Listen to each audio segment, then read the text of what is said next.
میرے بیٹے، جس دن تو پیدا ہوا ہم نے اپنے لیے جینا چھوڑ دیا۔ اوئے ہوئے ہوئے ہوئے، ہم تیرے لیے جیے۔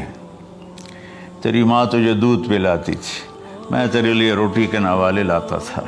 میری ساری کمائی پہلی اور آخری سب تیرے اوپر لگتی تھی۔ تجھے خوش دیکھتے تھے تو خوش ہوتے تھے، تجھے روتا دیکھتے تھے تو ہم روتے تھے۔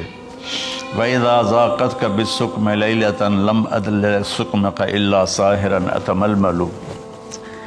جب تو کبھی بیمار ہو جاتا تھا تو تیرے سرانے بیٹھ کر ہم ساری رات روتے تھے اور دعائیں کرتے تھے، یا اللہ ہمارے بچے کو بچا لے، ہمارے بچے کو صحت دے دے۔ اس تڑپ میں ساری ساری رات میں جاگتا تھا۔ تیرے لیے میں نے اپنا سب کچھ لگا دیا، اپنے لیے جینا چھوڑ دیا، اپنی خواہشات کو دبایا، تیری ہر خواہش کو پورا کیا۔ تجھے مسکرانے کے لیے، تجھے ہنسانے کے لیے میں دھکے دھوڑے کھاتا رہا، کبھی گرمی لو کی جھلسا دینے والی ریت اور کبھی سردی کے سرد ہوا کے تھپیڑے، لیکن میں ان دونوں سے گزرتا ہوا تجھے پالنے کی خاطر اپنے آپ کو کھپاتا رہا۔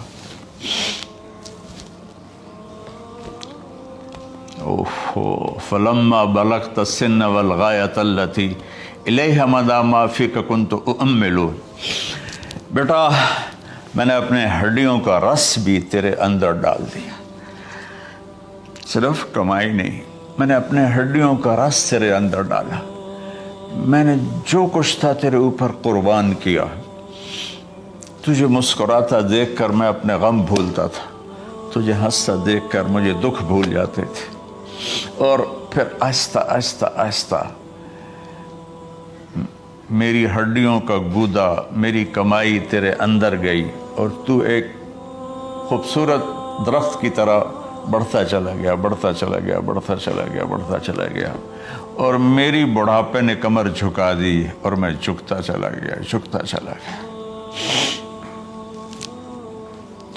میرا خیال تھا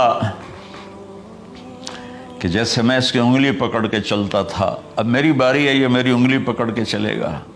جیسے میں اسے سینے سے لگاتا تھا، پیار کرتا تھا، جھولے جھلاتا تھا، باغ میں لے جاتا تھا، یہ ساری اس کی تعبیرات کے اندر داخل ہیں، الفاظ میں نہیں ہیں۔ تو مجھے خیال آتا تھا جب میں بوڑھا ہو جاؤں گا نا تو میرا بیٹا بھی مجھے ایسے ہی لے کے پھرے گا، میرا بیٹا بھی میری سنے گا۔ یہ 100 دفعہ پوچھتا تھا یہ کیا ہے، اور میں ہر دفعہ جواب دیتا تھا یہ ہے۔ تو اب میں بوڑھاپے میں اس سے بات کروں گا، یہ میری بات سنے گا۔ میں اس کو نوالے کھلاتا تھا، یہ مجھے روٹی کھلائے گا۔ میں اس کا انگلی پکڑ کے چلتا تھا، یہ میرا ہاتھ پکڑ کے چلے گا۔ میری کمر بڑھاپے نے جھکا دی اور میں ایک خشک پیڑ کی طرح ہو گیا، اور جوانی نے تیری کمر کو سیدھا کیا اور تو ایک تر و تازہ درخت بن گیا۔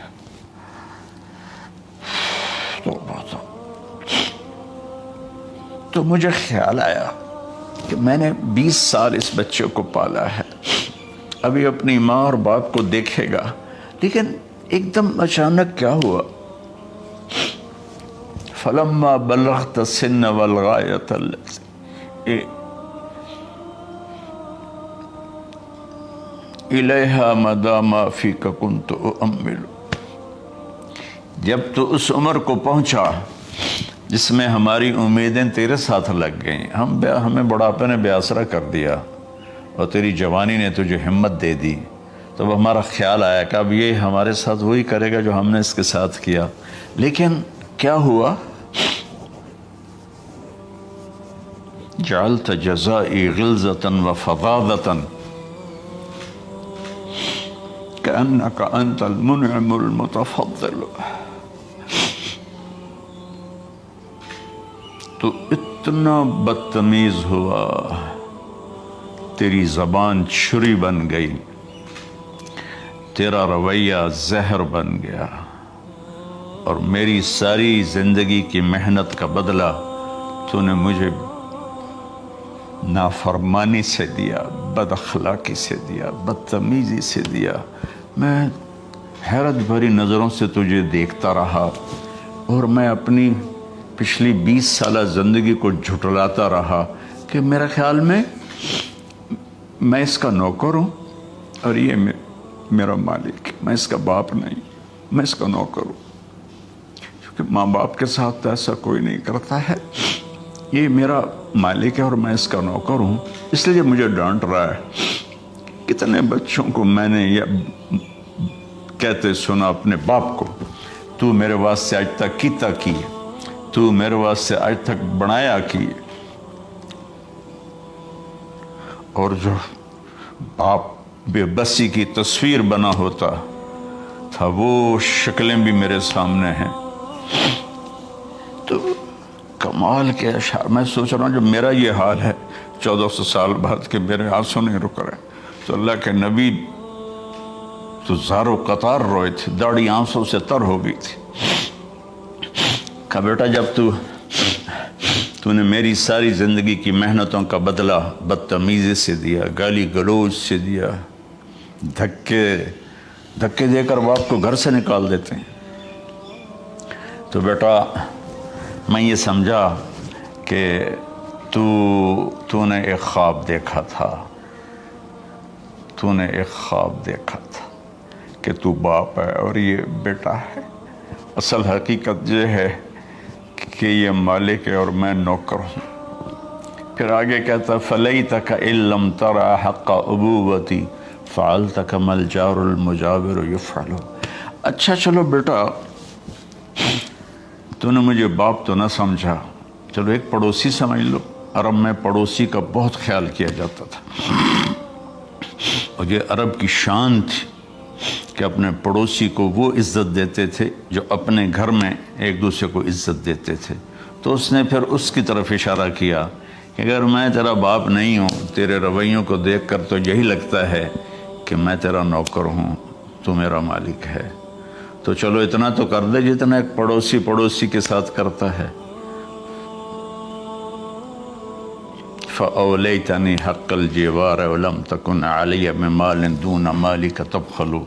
تو پڑوسی پر تو عرب خرچ کرتے ہیں، تو بھی تھوڑا سا میرے اوپر خرچ کر دیتا اور تو بخیل نہ بنتا، اور میرے خوابوں کو چکنا چور کر دیا، میری امیدوں پر پانی پھیر دیا، میرے بڑھاپے کو ذلت اور رسوائی میں بدل دیا۔ اچھا میرا پتر جا خوش رہو۔ ماں باپ کہاں بد دعائیں کرتے ہیں؟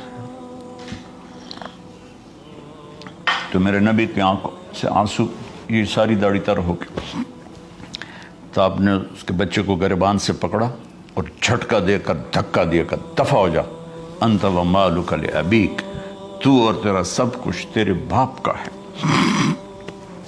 حضرت علی رضی اللہ تعالیٰ عنہ سے کسی نے پوچھا کہ آپ کے بیٹے حسن کیسے بیٹے ہیں؟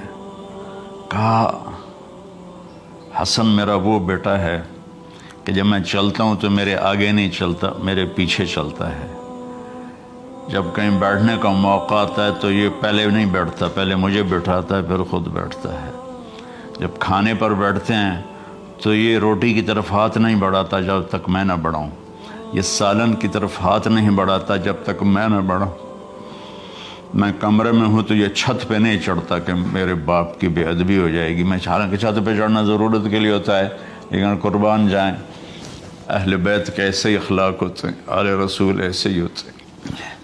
میرے عزیزوں نوجوانوں سے کہہ رہا ہوں جن کے والدین زندہ ہیں، ہم تو محروم ہو گئے، وہ قبروں میں چلے گئے، لیکن میں اتنا مصروف رہتا ہوں۔